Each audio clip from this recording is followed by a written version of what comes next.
Je vous invite maintenant à accueillir chaleureusement la députée de la Porte et porte-parole de l'opposition officielle en matière de culture et communication, Mme Nicole Ménard.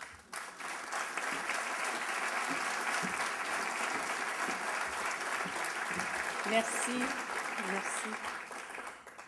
Monsieur le chef du Parti libéral du Québec, Monsieur Couillard, Philippe. Monsieur le chef parlementaire du Parti libéral du Québec, Monsieur Jean-Marc Fournier, que j'ai vu tantôt.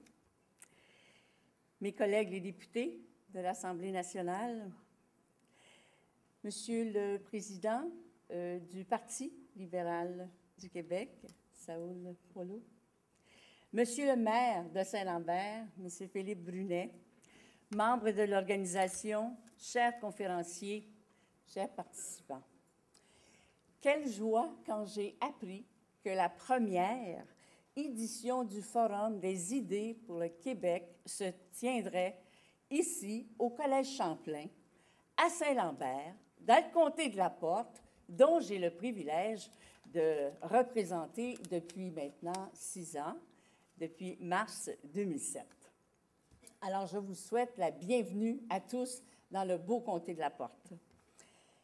Monsieur Garneau nous a donné une idée du forum cette fin de semaine.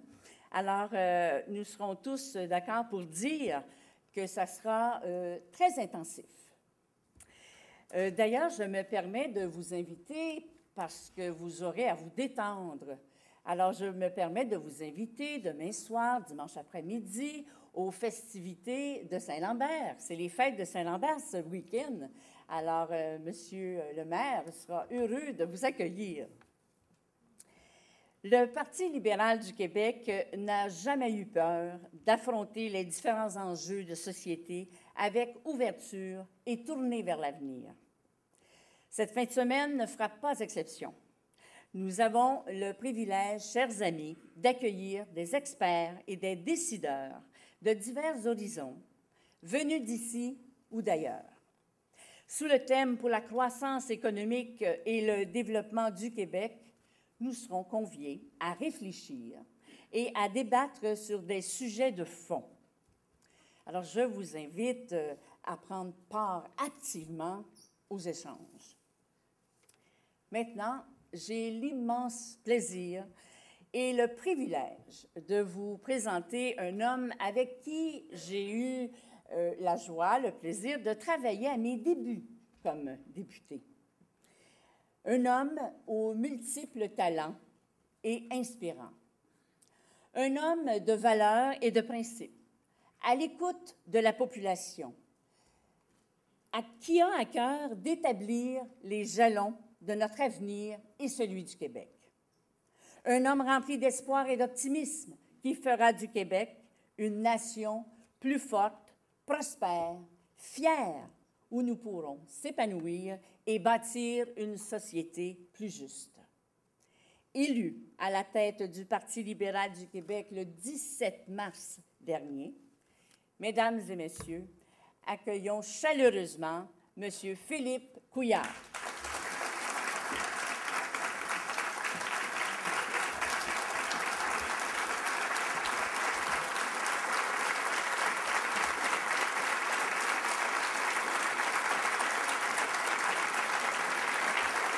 Merci.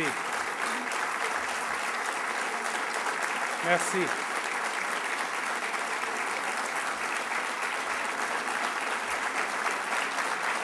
Merci, mes amis. Merci. Merci.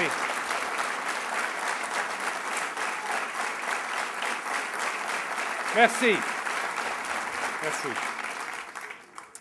Chers amis, mesdames et messieurs, monsieur le maire, merci, Nicole, de nous accueillir dans le beau comté de la Porte. Et merci également, Jean-François, pour avoir souligné la mémoire de Pierre Laporte. Je pense que c'était important de le faire. Je voudrais d'ailleurs souligner le travail remarquable de Jean-François Garneau, qui a organisé ce premier forum. Pour moi, c'était facile, j'ai juste à dire, j'ai le goût que ça arrive. Et par la suite, Jean-François et les autres, son équipe, avec Jean-Pierre Bélanger, tous les membres de l'équipe se sont mis à l'œuvre et on a devant nous le résultat aujourd'hui au cours de la fin de semaine. Je voudrais également donner un merci bien spécial à Pierre Lortie, qui a largement contribué au recrutement de nos panélistes et conférenciers. Et je veux remercier celles-ci, les conférenciers et panélistes, d'avoir accepté cette invitation à venir partager leurs connaissances, leurs expériences, surtout leurs idées sur les politiques les plus susceptibles de favoriser chez nous une croissance économique solide et durable. Vous savez, les démocraties libérales reposent sur le principe de la représentation. Notre régime parlementaire s'appuie par tradition sur des partis politiques qui occupent un rôle central dans notre système de gouvernement représentatif. Or, il faut bien admettre qu'il existe présentement un certain cynisme envers la politique en général et les partis. Je dirais même qu'il y a un certain désenchantement envers toute la classe politique, et cela partout, chez nous, oui, mais également dans l'ensemble des démocraties occidentales. Pour la santé de nos démocraties, il nous faut combattre et vaincre ce cynisme. Et j'ai la profonde conviction que cette tâche repose en grande partie sur les épaules des partis. Au-delà de leur fonction nécessaire d'organisation politique, les partis doivent revenir à leur rôle fondamental d'être les principaux lieux de débat et d'échange d'idées dans nos sociétés. Nos partis politiques doivent être le lieu où on forge des consensus, où les différents points de vue peuvent s'exprimer, où les citoyens, les différents groupes sociaux, les régions, les acteurs de la société peuvent débattre ouvertement afin d'élaborer des politiques publiques qui visent l'intérêt du plus grand nombre. Bien sûr, toutes ces personnes se réunissent autour des différentes formations politiques parce qu'elles en partagent les orientations fondamentales. Si les partis politiques ne jouent pas ce rôle de forgeur de consensus, les démocraties en souffriront. Les débats se feront alors principalement entre les groupes d'intérêt qui privilégient des causes précises, souvent au détriment de l'intérêt collectif. C'est une recette qui conduit davantage aux conflits et aux confrontations qu'à la recherche de compromis et de consensus. Malgré les années qui nous en séparent, les mises en garde de James Madison dans The Federalist Papers sur les dangers que posent ce qu'on appelait à l'époque les factions, aujourd'hui on dirait les partis ou les groupes de pression, pour un régime démocratique deviennent à nouveau fort pertinentes. La prolifération des médias sociaux ajoute une autre dimension à ces défis. Cela dit, il ne suffit pas de clamer l'importance des partis politiques pour faire en sorte que leur rôle fondamental soit reconnu. Il faut aussi que les partis eux-mêmes fassent constamment la démonstration de leur utilité pour mériter ce privilège. Et en fin de compte, bien sûr, c'est l'intérêt public et les citoyens qui en gagneront davantage. On le sait, le Parti libéral du Québec a joué un rôle fondamental dans le développement et l'avancement de notre société. Nous avons été le parti qui a accordé le droit de vote aux femmes. Nous avons été le parti de la Révolution tranquille qui a propulsé le Québec dans l'ère moderne. Nous avons été le parti de l'avancement économique avec la création d'Hydro-Québec, de grandes institutions telles que la Caisse de dépôt et de placement, Investissement Québec, la Société générale de financement. Nous avons été aussi le parti de la justice sociale en privilégiant l'égalité des chances par la création du ministère de l'Éducation, de l'assurance maladie, de la Régie des rentes du Québec, et de l'affirmation culturelle en faisant de la langue française, de notre langue, la langue officielle du Québec, et en donnant notamment naissance au ministère de la Culture. Un des traits de pensée qui caractérise les libéraux du Québec de toutes les époques est celui d'être de ceux qui pensent que partout dans les choses humaines, il y a des abus à réformer, de nouveaux horizons à ouvrir, de nouvelles forces à développer. Cette profonde conviction explique pourquoi le Parti libéral du Québec a si souvent été, à toutes les époques de son histoire, l'éperon qui a aiguillonné le progrès économique et social de la société québécoise. Et je tiens absolument à ce que le Parti libéral du Québec continue à jouer ce rôle de leadership afin que nous puissions collectivement relever les défis qui sont propres aux générations actuelles. C'est dans cette perspective que s'inscrit cette première édition du Forum des idées pour le Québec. Nous serons un mouvement d'idées, d'échanges et de débats. Bref, un parti à l'écoute de toutes les idées, peu importe leur provenance. Permettez-moi de citer le dramaturge irlandais prix Nobel de littérature et cofondateur de la célèbre London School of Economics, George Bernard Shaw, qui a écrit la chose suivante.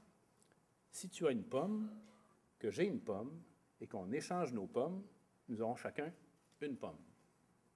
Mais si tu as une idée, que j'ai une idée, et qu'on échange nos idées, nous aurons alors chacun deux idées. » C'est en échangeant les idées qu'on enrichit nos connaissances, notre savoir. C'est de cette façon, en étant à l'écoute de toutes les idées, que nous pourrons définir et élaborer les meilleures politiques publiques. C'est pourquoi nous avons nommé cet événement le Forum des idées pour le Québec. un lieu de réflexion où on génère des idées, où on enrichit les orientations politiques, un mécanisme pour favoriser la création de liens importants entre les dirigeants, les militants du parti, les réseaux d'experts et de sympathisants dans tous les milieux. Chaque année, un thème différent sera retenu.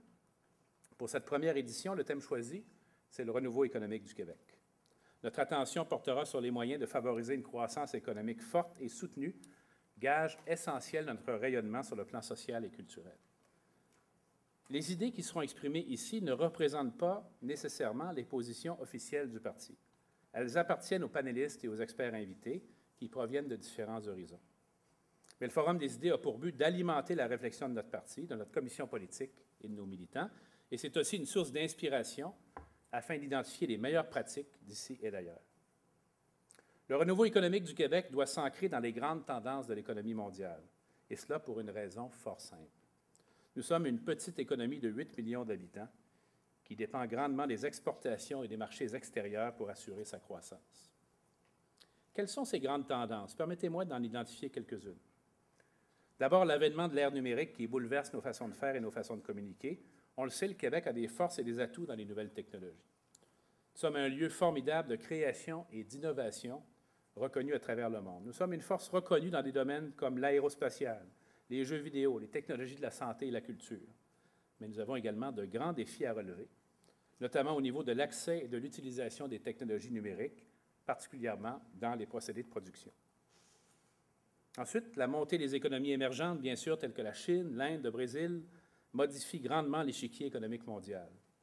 Une économie ouverte qui dépend des marchés d'exportation doit bien sûr tenir compte de ces tendances. Et nous devons relever notre niveau de productivité. Notre retard à ce chapitre sur le continent nord-américain menace nos positions sur nos marchés traditionnels que sont les États-Unis et l'Europe et rend plus difficile notre capacité de percer de nouveaux marchés. La nécessaire lutte contre les changements climatiques et une conscience environnementale planétaire grandissante nous oblige, et c'est une bonne chose, à poursuivre le virage du développement durable. On le sait, le gouvernement du Québec, sous la direction du premier ministre Charest, a joué un rôle de leadership en Amérique du Nord dans ce domaine. C'est un rôle que nous maintiendrons. Enfin, la croissance grandissante des inégalités de revenus dans les économies occidentales est une tendance dont nous devons tenir compte. L'affaiblissement de la classe moyenne, particulièrement, est une menace à nos démocraties et à la justice sociale. Nos politiques publiques doivent s'y attarder. Cela passe par des mesures visant à ajuster notre fiscalité et à inciter davantage les entreprises à créer des emplois et à progresser. Sur la question des inégalités, je crois que les positions extrêmes sont dans l'erreur, à gauche comme à droite. À gauche, en niant le rôle moteur fondamental de l'entreprise privée, les contraintes fiscales et l'environnement économique nord-américain. À droite, en contestant la valeur pourtant bien démontrée des investissements sociaux de l'État, par exemple auprès de la petite enfance, en éducation et en santé. Il est généralement admis que les principaux attributs du caractère moral d'une société se manifestent par une ouverture aux opportunités, à la diversité, à la mobilité économique et sociale, à l'équité et à la démocratie. L'histoire nous enseigne que l'accroissement du niveau de vie d'une population favorise ces qualités. Elle nous enseigne également que la stagnation des revenus des familles entraîne l'effet contraire, qu'elle exacerbe les tensions et les conflits au sein d'une société et encourage la polarisation. Vous savez, le fait qu'en termes réels, le niveau de vie de la majorité des Américains entre le début des années 70 jusqu'au milieu des années 90 est stagné n'est pas étranger à la montée en puissance du Tea Party, par exemple, et des idées qu'il véhicule. Et les dernières années n'ont été guère plus reluisantes avec les résultats qu'on observe. L'accent mis par le président Obama sur l'urgence de corriger les iniquités envers la classe moyenne fait écho au malaise qui mine la cohésion sociale aux États-Unis. Mais ces appels visant à constituer une coalition en faveur de mesures qu'il préconise pour favoriser l'élévation du niveau et de la qualité de vie des familles américaines ne se limitent pas aux avantages pécuniaires. Il fait état, avec raison d'ailleurs, des effets corrosifs de la stagnation des revenus de la classe moyenne sur le caractère fondateur de la société américaine et du devoir moral d'agir afin d'arrêter cette dérive. Écoutons-le.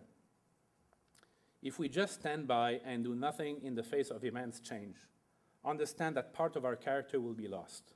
Our founding precepts about wide open opportunity, each generation doing better than the last, that will be a myth, not reality.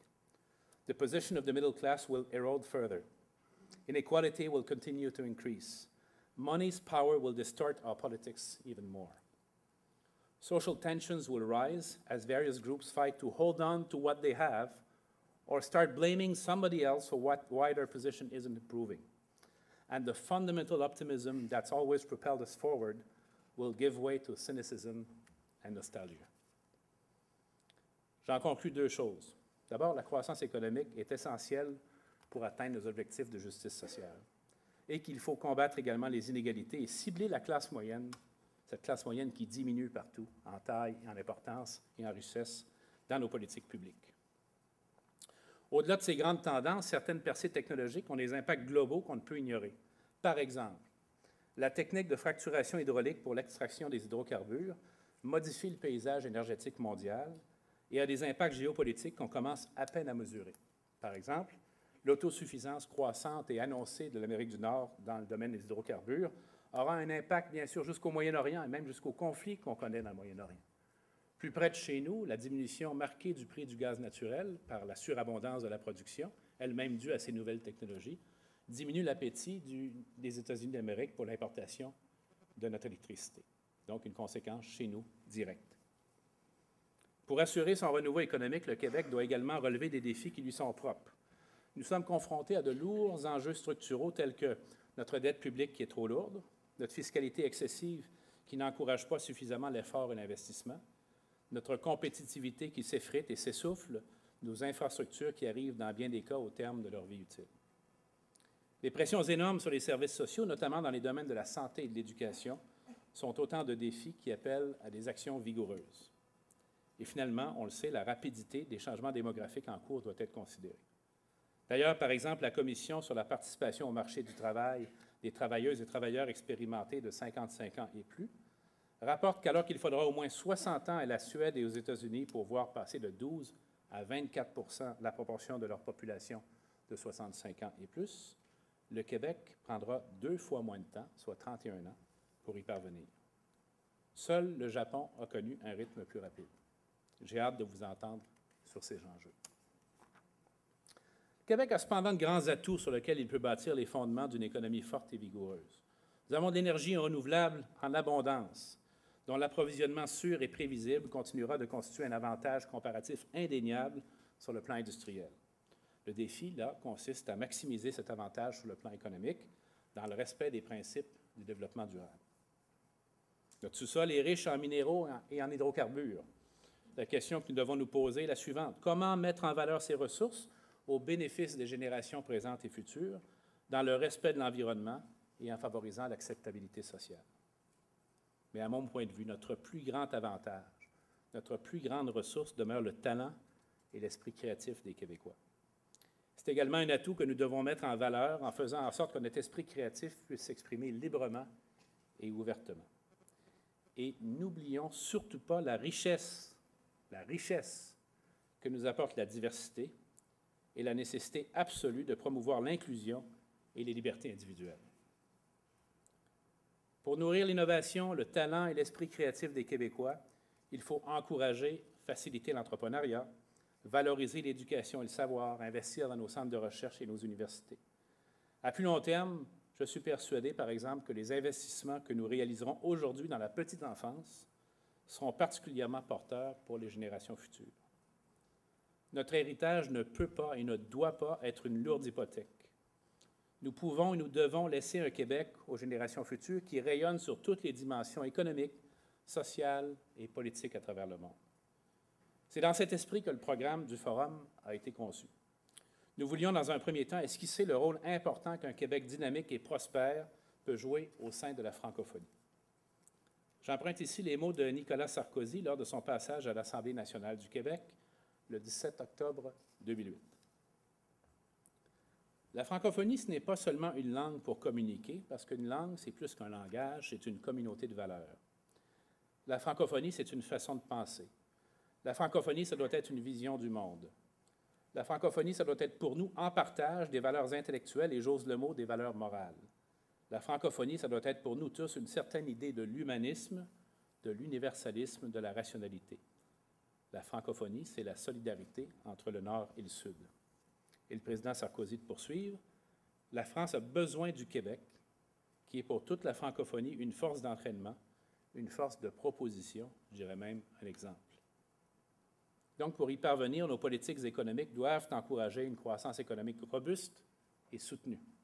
Nous ne sommes pas seuls au monde et notre petite taille ne nous laisse pas d'autre choix que de nous mesurer aux autres. Une société ouverte et saine n'hésite pas à se comparer, à emprunter les meilleures idées, tout en les adaptant, bien sûr, à ses circonstances. Les 2 plénières de demain matin ont pour but de poser un diagnostic rigoureux et d'esquisser des pistes à explorer plus tard et plus à fond. Personnellement, je ne suis pas un pessimiste. Je ne suis pas de l'école du déclin. Je suis très optimiste et enthousiaste quand je regarde notre immense potentiel. Mais je suis également conscient des actions vigoureuses à poser, des difficultés que nous devrons surmonter collectivement pour que cette belle promesse devienne réalité. Pour relever ces défis, prendre les virages qui s'imposent, nous devrons privilégier la cohésion sociale plutôt que la confrontation.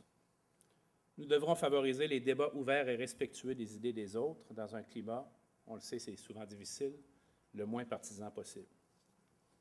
Notre parti, le Parti libéral du Québec, avec cette première édition du Forum des idées, pose un geste en ce sens. Nous avons devant nous un programme, je pense qu'on en conviendra, sérieux et réfléchi. Je suis heureux et honoré que tant d'experts aient accepté de participer gracieusement et de s'engager avec nous dans un débat de fond sur les meilleures façons de bâtir un Québec prospère, juste et moderne, au diapason du monde d'aujourd'hui et de demain. Je nous souhaite des échanges fructueux et enrichissants. Bon forum à tous.